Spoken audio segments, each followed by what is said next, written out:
তো বন্ধুরা good morning. দেখো সকাল মানেই কাজ শুরু। যতই রাত্রিরে তোমরা কাজ শেষ করে শোবে, সকাল হবে তো প্রত্যেকটা কাজ আবার নতুন করে আমাদের করতে হয়, তাই না? কিছু করার নেই, এটা হচ্ছে নিয়ম, যুগ যুগ ধরেই চলে আসছে। তো দেখো আমি সকালে উঠে চান টান করে নিয়ে ঘরের সমস্ত কাজ করে নিয়েছি। তো এবার একটু টিফিন এদের জন্য ইডলি বানালাম। দেখো ইডলি বানালাম। ইডলিটা এরকম করে আমি বেরও করে নিচ্ছি, গরম একটু হালকা আছে, একটু ঠান্ডা করে নিয়ে। দেখো তোমরা তো দেখো তো দোকানে কত দাম, 2 পিস 3 পিস ইডলি 40 টাকা।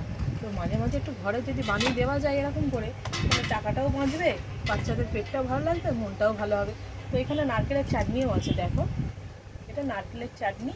আর এখানে একটু টমেটোর চাটনিও আছে, দেখো এটা আমি বানিয়ে রেখেছিলাম, এটা টমেটোর চাটনি।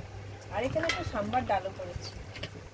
এখানে একটু ডাঁটা, এখন সজনে ডাঁটা উঠেছে বাজারে খুব, তো একটু ডাঁটা করেছি সজনে ডাঁটা দিয়ে সাম্বার ডাল।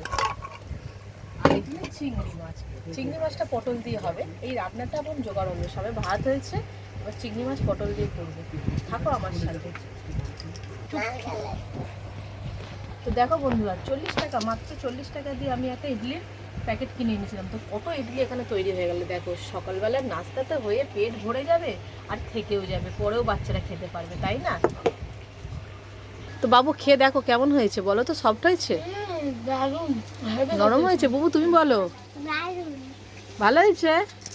তো এখানে পটল চিংড়ি করার জন্য পটল আলুটা আমি ভাজছি। দেখো বন্ধুরা, পটলটা লাল লাল করে ভেজে নিচ্ছি।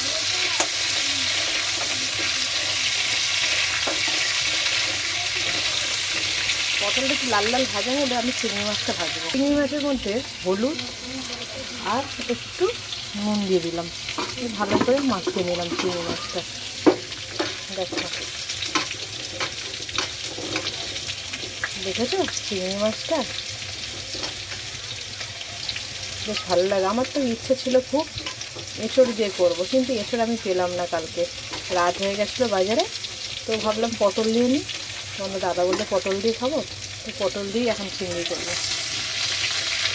আর উচ্ছে একটু ভাজা করে নেবো, কটা উচ্ছে পড়ে আছে, ওটাকে একটু ভাজা করে নেবো, ঠিক না বন্ধুরা?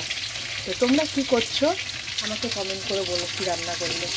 তো সেটার মতন টাটা, আবার দেখা হবে, টাটা বন্ধুরা।